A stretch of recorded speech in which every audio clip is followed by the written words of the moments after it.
السلام علیکم. دا ما سره یو نظم دی، ما د ټول پښتنو دپاره لیکلی و.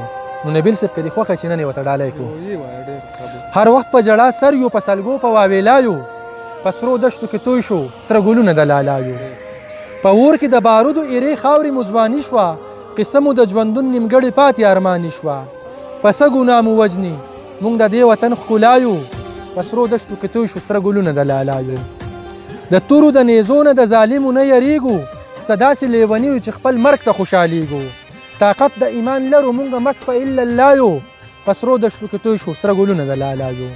خپل واک او خپل اختیار ته دې دنیا پرېښودي نه یو، څه حق د ژوندون لرو موږ چا پرېښودي نه یو. څه ډوب شو څه ډوبېږو لا په تمه د ملایو، په سرو دشتو کې توی شو سره ګلونه د لالایو.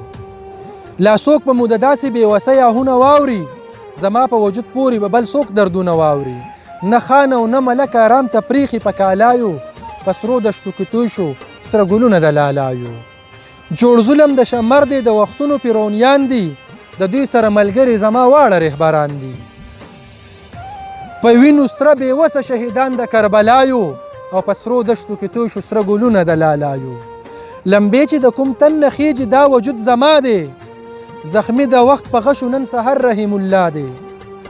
پرېښودي په قلاره نه جابر او نه ملایو، په سرو دشتو کې توی شو سره ګلونه د لالایو.